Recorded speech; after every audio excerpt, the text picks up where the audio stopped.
Jim Jensen, welcome to the Fearless Podcast. How you doing today, sir? Great. How are you doing? I appreciate you having me on. Yeah, thanks for coming on. Jim, for those of you that don't know, for those of those that don't know about Lucky 7 Angus Ranch, maybe you could kind of introduce yourself, explain a little bit of your background and how you ended up raising cattle. Okay. Well, it's that longtime family ranch. We live in the coldest place in the United States, probably the hardest place in the world to make a living. And so back in 1895, when my great grandfather moved from Denmark and moved to the area, more than likely it was a little tougher than the movie Yellowstone. And more than likely he did everything that Yellowstone boys did and more, just because that was outlaw country. But in 1895, he moved there. He's got stories where he actually was in the sheep raids up on the mountain. He actually housed the hole in the wall gang and wasn't scared because back in that day, everybody that was in that area was outlaws. They did things to survive, and we don't want to do that today. But that was survival back in the day. It was said to be nothing but school marms and outlaws back in those days. So there was a rough history. We kind of have a little song right now that says, maybe tough enough in Montana, but there ain't no Duttons in this part of the world. So we did everything that they did other than the fact that we turned it into good. We don't have some crazy blonde gal out there doing crazy stuff.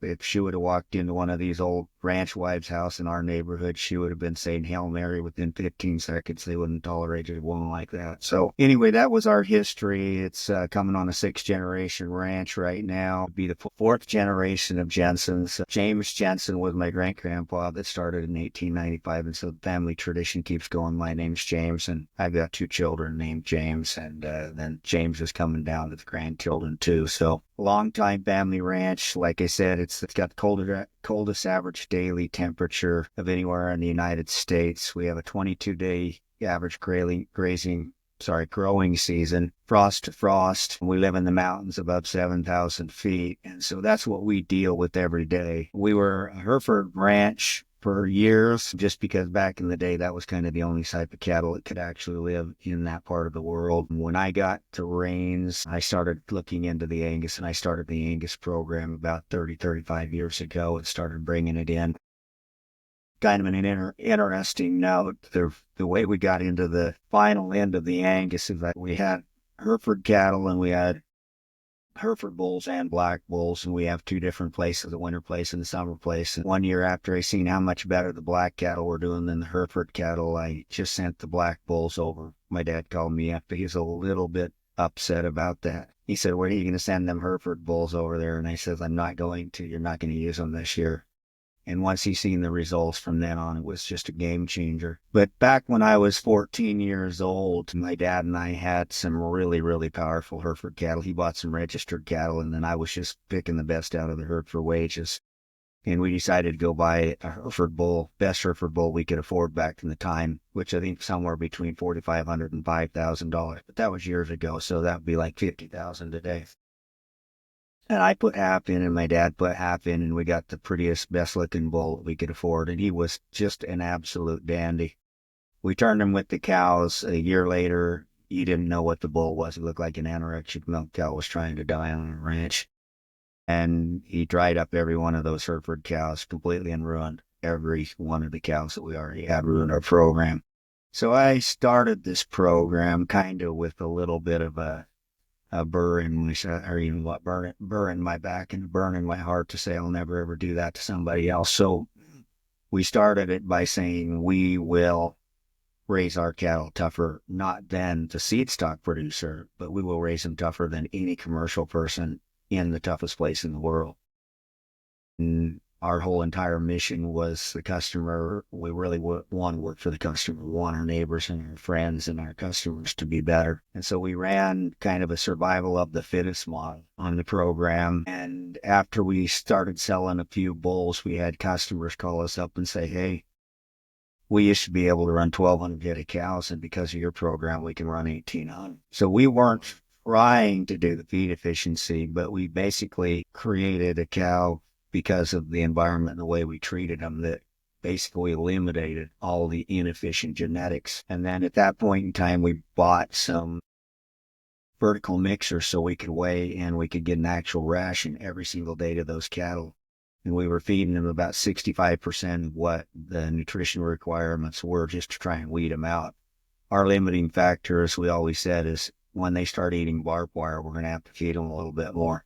So we did everything that the industry would say we couldn't do in order to create these cattle, because I basically wanted to make sure that there was no doubt we were going to be able to have cattle that would not do the same thing to our customers as they cattle did to us. And it just worked out really well. From there, we ended up getting a gross safe feed efficiency test system. We're the first Angus only producer in the United States that's ever had one of those. We started feed efficiency testing scientifically, and then we, from there, was able to actually create a 4-year guarantee, the only 4-year guarantee still in America today. We did that kind of in spite of the rest of the people overfeeding their cattle and pampering them and giving them haircuts and serving feed. We thought we would have them follow, and they wouldn't be able to do that. Yeah, it's impossible to have a 4-year guarantee if you do it the way that typical Angus breeder or registered breeder does it.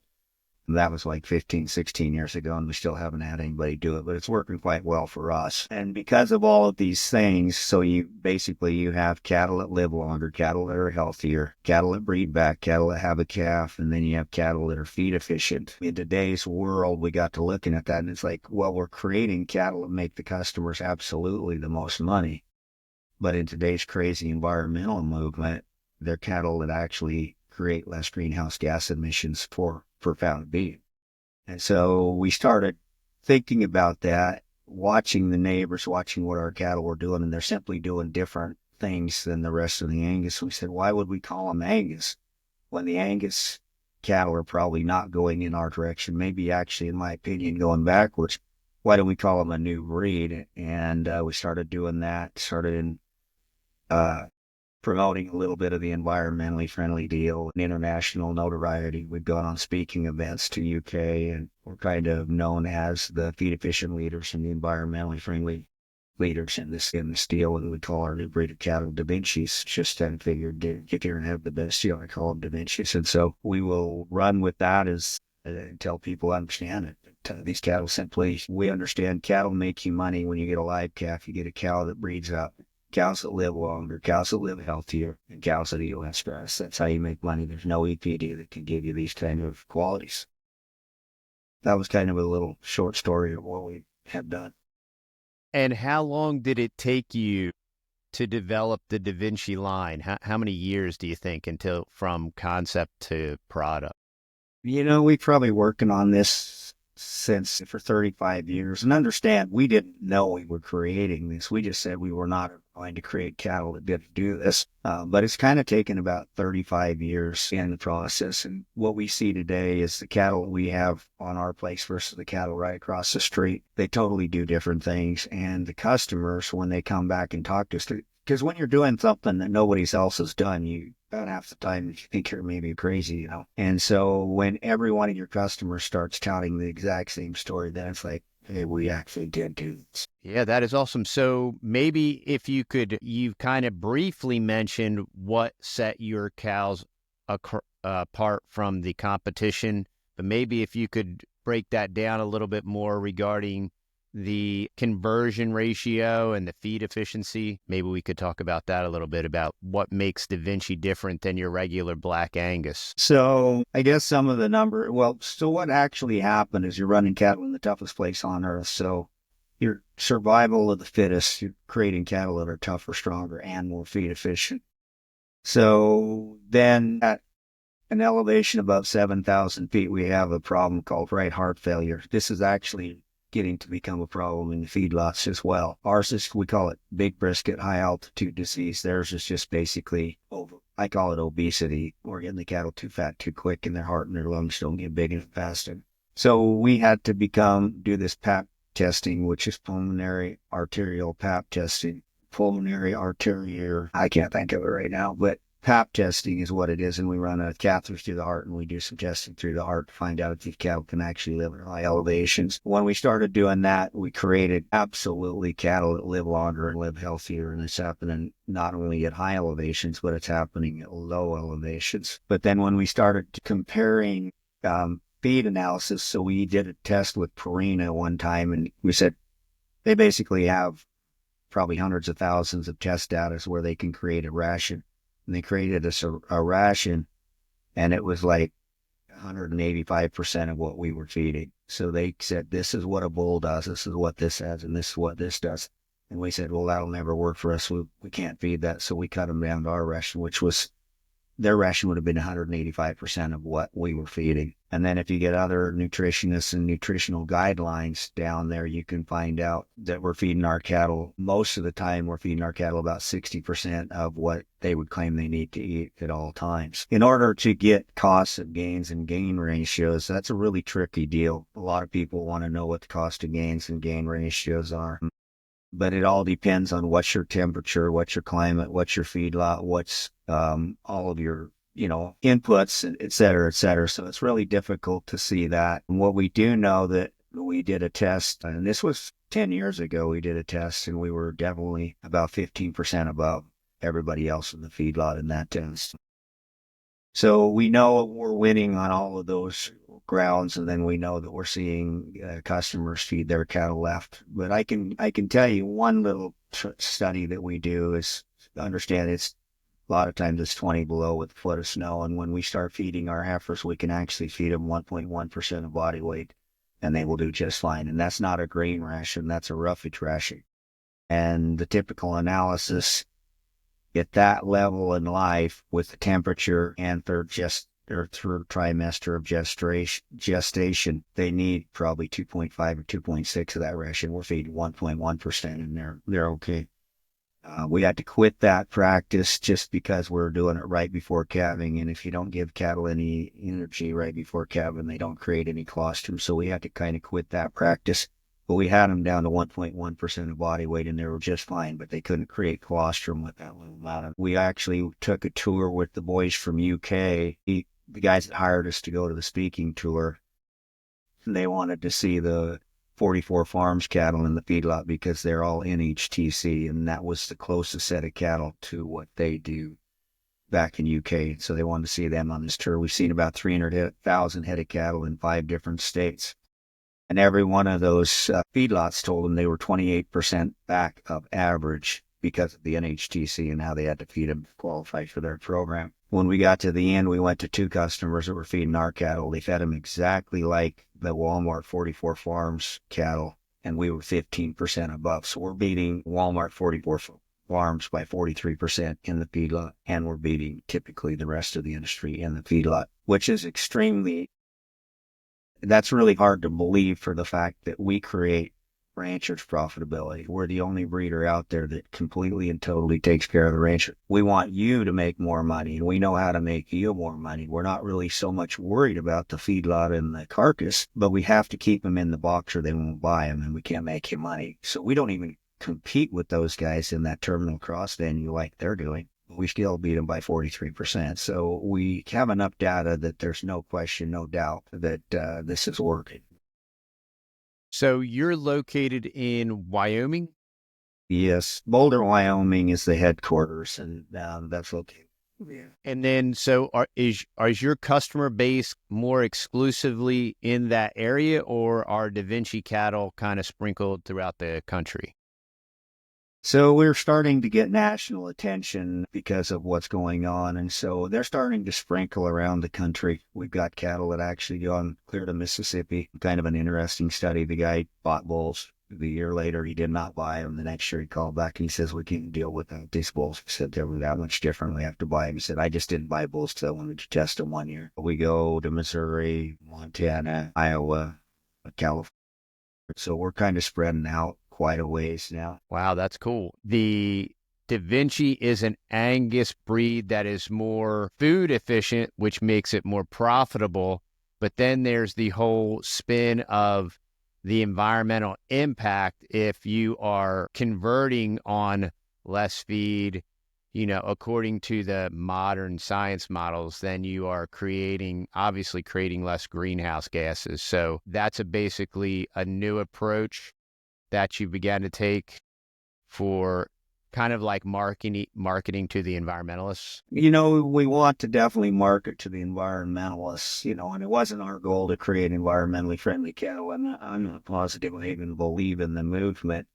But we know Yes, yeah. 50% of the United States and most of the world does. So it is something that we have to get to our customers. So our angle was more so, how can we go to the people in the cities, the people in foreign countries, and get them to accept the cattle industry as we're fighting these battles? They drink the wrong Kool-Aid. And if you look at the elections, it's pretty obvious that people want to drink Kool-Aid. Let's just make that Kool-Aid ours. So why don't we tell them that we're doing good things instead of bad things? And so when they leave the city, the little kid says, I wonder if those are Da Vinci cattle. And Dad says, oh, those are horrible cattle. They're ruining the environment. He goes, no, those are Da Vinci cattle, and they're saving the world. Why don't we get that story out there? So right now what's going on is there are too many people lying about what's going on about agriculture.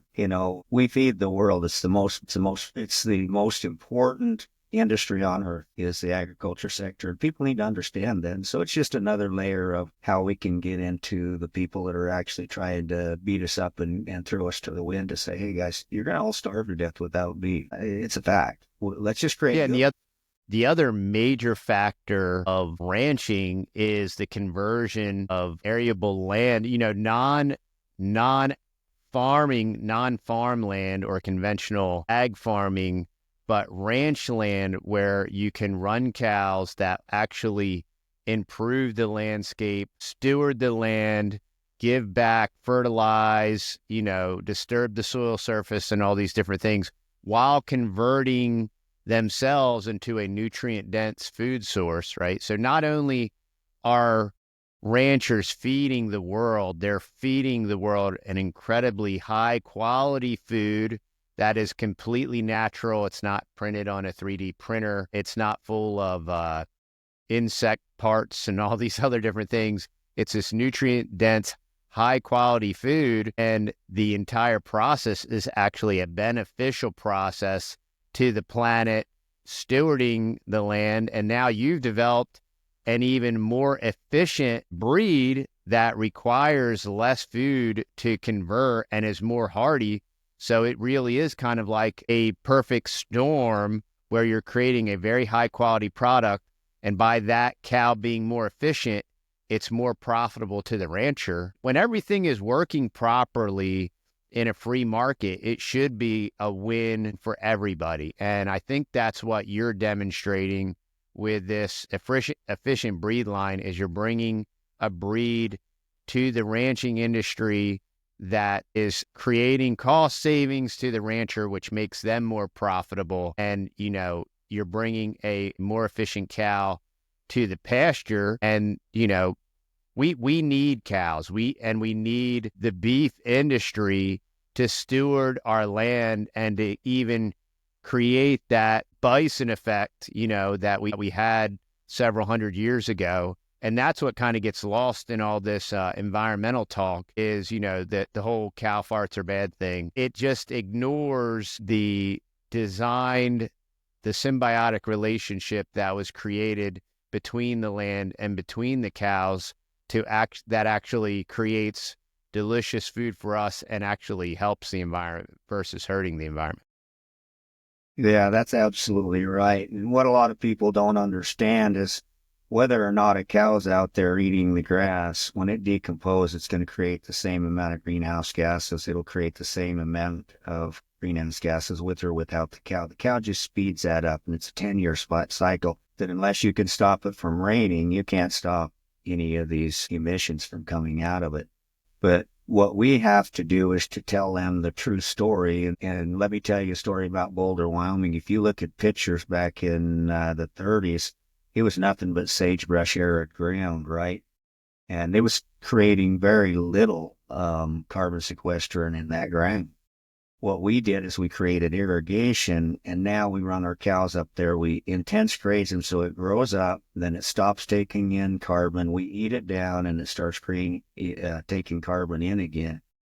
And so not only that, we are taking an excessive amount of greenhouse gases in by the grasses, which I am going to argue all day long is much more than a tree can ever do. But we're also creating, for the people downstream, there wouldn't be any fish or wildlife from our place clear to the Gulf of California, because all of that water in the ground creates wildlife habitat for 1,000 miles down the road. So when they come to the mountains of Wyoming, they see these beautiful mountains, they see these wonderful green pastures. That was not there when we started. And when they see all of the wildlife and the fish and the habitat, that was not there before we started. If they want to take our water, if they want to kick us out of the business, it'll go back to sagebrush. It won't sequester any carbon, and we won't have any fish or wildlife from our place because it'll dry up during the winter. So there won't be anything there all winter, fish or wildlife. So they need to understand that we're actually winning on a lot of different venues. So with the efficiency of the Da Vinci cattle, how does your sale price of,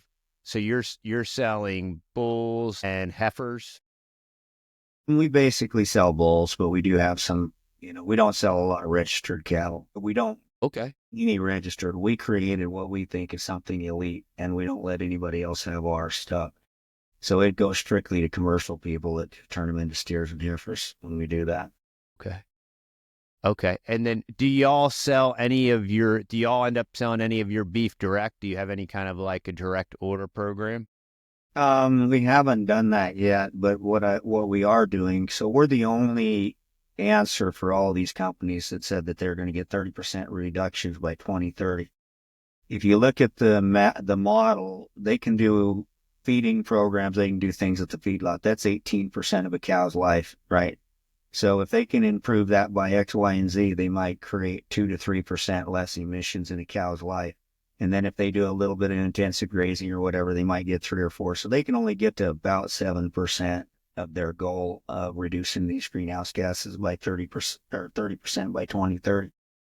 Our model shows and our science shows that we can do 28.6% on our own just with the genetics.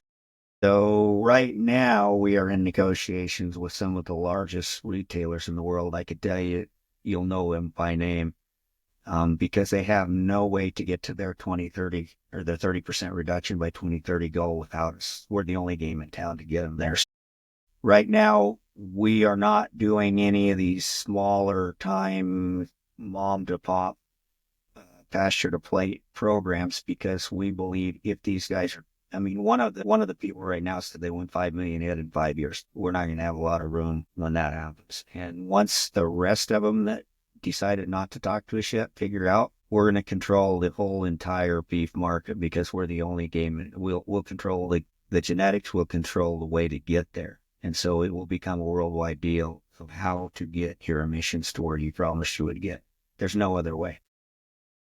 Wow. That's pretty if you were able to broker a deal for 5 million head, is that something that in your current position y'all can facilitate? Well, it's tough to do. It'll be crazy. I don't even know how we'll do it, but I know if God opens the door, you kick it open and something will happen. We'll figure it out. The question was to me by these people is, could you do that? And they said, with all the money in the world, could you do that? And I said, well, yeah, if we AI and we do this, yeah, we could do it. Are we going to be able to do it? I guess only God knows that answer, but we'll give it everything we got. But with artificial breeding, AI, and with embryos, and with the customer base that we have that have these genetics already, it's possible, but it won't be an easy task. Sure. It's never easy when you're recreating or revolutionizing an industry. It always requires a lot of hard work. That's really awesome. So in like the next 5 years, what do you see for the future of Lucky 7 and the Da Vinci cattle breed line? Well, we're not going to stop doing what we're doing right now unless we find some sort of a negative effect we're going to keep going. I can't control whether or not we'll get into one of these major contracts. If we don't get into a major contract, I'm pretty certain that we can at least get into a contract of maybe pasture to plate with some sort of maybe smaller supermarket. We're pretty positive that that'll be a seller. But we don't know. If I was to ever set goals in my life, I'd have never got to the point that I am right now. So I'm not a goal setter. It's just like I just get out of bed and I do the very best I can every day. And if I can't do it for myself, I can do it for God, and I just do whatever I have to do. And so I can't think it's going to be small. I mean, I never think small anymore. So I don't know. I don't know. How many current head are you running? Right now we have about 3,000 mama cows. Some of those we have on a feedlot, but we can run about 2,000 or 2,200 on our own. And then we sell about 400 bulls a year, and we offer a 4-year guarantee. So they're guaranteed basically to get 100 head of calves off every one of those bulls. 400 times 100, that kind of gives you the answer of that's where we can start. And then we've got a couple other producers that are, feed efficiency game is really difficult. There's some people testing for it, but they don't know what they're doing. And the technology is so bad that you have to be like a rocket science to figure it out. And I'm blessed to have a couple people working for me that are very good at what they do. They'll break your leg if you feed wrong because it's that important to us. And so I have a few people underneath of me that I think are doing it close enough to right that we can bring in. And then we have customers, et cetera, et cetera. Yeah, well, that's pretty neat. You kind of have a network. So as you're facilitating these potentially very large numbers, like it would also be benefiting other ranchers that you kind of have an affinity relationship with. So kind of like a rising tide lifts all ships idea. Absolutely. Yeah, absolutely. And understand when we're dealing with these people, and like I said, I can't tell you, but you know them. You don't have to drive very far from your place to see their signs. But understand these guys that we're dealing with, they don't want to put us in that position and fail either. So they're going to, they're trying to work with us to get there. And so even though it may be tough, it's just, you just go in there and you be honest and say, hey, man, we ran into a hurdle. Let's do this, and this. They want the same goal as we do. They're not just a bunch of mean people that are out there saying, oh, we just want to take them up there so we can steal all our money. They want to benefit everybody too. And so because of that fact, I do believe that we can get there. I don't think there's any doubt. And it'll benefit everybody. It'll benefit every single person because they'll make more money on their ranch. And then at the same point in time, story will go out to the city. So the city people will stop beating up all the ranchers and farmers all over throughout the world as well. Once they understand how important we are, if we go out there and we'll maybe nurture a little bitty piece of seed, hundreds of thousands of these seeds, we'll stay up all night, we'll fight grizzly bears, we'll do whatever we have to do this. How much more would we do for people? And people understand who we really are. They're going to like us all. Yeah, I completely agree. We're just a small family, and we run. We have a Hereford bull, and we run Black Angus. We do a Hereford Angus cross, and we sell here to our local community, and it's just really neat getting to interact with people and interacting with the community. And with all of this attention and all of this negative environmental impact cost simultaneously happening with the ultra-processed food industry and people becoming ill from eating, the center of the grocery store, not only is the rancher providing the environmental solution and the beautifying of the landscape solution, but the rancher, in my opinion, and our family's completely carnivores. That's all we eat basically is red meat and eggs. So we have a really strong conviction that this, for the time and age we live in, this is the food of choice that has the greatest health benefit that there is. And we definitely need our ranchers. We love our ranchers. We're doing it the best that we know how, just, stumbling along. And it's been a great adventure for us, and we enjoy it. And I love promoting other ranchers, drawing attention. I think it's absolutely incredible what you're doing. And it's really good to hear that you are getting some attention. And I wanted to help shed some more light on it, just to bring some more attention to what you are doing, because it's rather remarkable and it's quite opposite of the current narrative. we need to, that the narrative, especially in Europe, is, farmers are the problem, ranchers are the problem. We need to reduce all this stuff. I don't exactly know what we're going to eat, but, all these ranchers and farmers have to go away. And, I guess they'll substitute us all with crickets or whatever. But, I think it's really awesome what you're doing. Oh, and I want to interject too. Every guest on the Fearless podcast gets a gift. I wanted to ask you, Jim, do you drink coffee? I do drink coffee. I couldn't Okay, be so now drink coffee. we have whole bean ground, and we just recently added the K-Cup pod. So if you had like a K-Cup machine, we have the 12 packs of the K-Cup, or we can send you a bag of ground or whole bean. We have a light, medium, and a dark roast. What's your flavor of choice? So I'm kind of redneck. I just like really good coffee. I don't like it flavored, and I like it to be ground because some days I'll just cook it on a campfire and cook it right off of a pan. So I don't have a lot of this other technology. So I Fancy stuff. just set it up You to do the where I can cowboy boil coffee. some water, cook it. Yeah, exactly. Good deal. Good deal. Well, I'll make sure that I get your address, and I'll send you a bag of ground, and just let me know if you want a light, medium, or dark roast. Dark roast, I'll tell you that right now. So dark roast is for. Okay, great. Well, this has been awesome. As we wrap up, is there any kind of closing statements or anything that you want to leave the audience with? I think the only thing that we need to tell them is that we need to understand that the people that are creating the genetics today aren't creating them so that the seed stock producer, the bull raiser, the packer, and the feedlot can make all the money, and they're not doing a lot for the ranch. And we need to really look at these EPDs, the DNA, and all this stuff that they're doing right now and say it's not really working. We got bigger death loss. We have more cows kidding open. We have less breed up. There's some things that are not happening. Yeah, we want to have a quality beef product at the rail, but at the end of the day, we need to start working on making ranchers profitable. We got to have the ranchers. It's really hard to make a feedlot full without the ranchers doing it first. Right. And if the rancher is not profitable, they sell to the real estate investor, and then their ranch gets developed into a multi-family HOA, and the world starves to death. So it's really important. It's very critical. And if you are developing a way to make the rancher more profitable, the entire world will benefit from that. Yeah, I agree. Yeah, I've never ever tasted asphalt, but I don't think you'd ever want to eat very much of it. No, I have no interest in asphalt or any bug derivative product that comes from a cricket or a cockroach or anything like that. I'll take a ribeye all day long over any of that stuff. And Jim, it's been great having you on.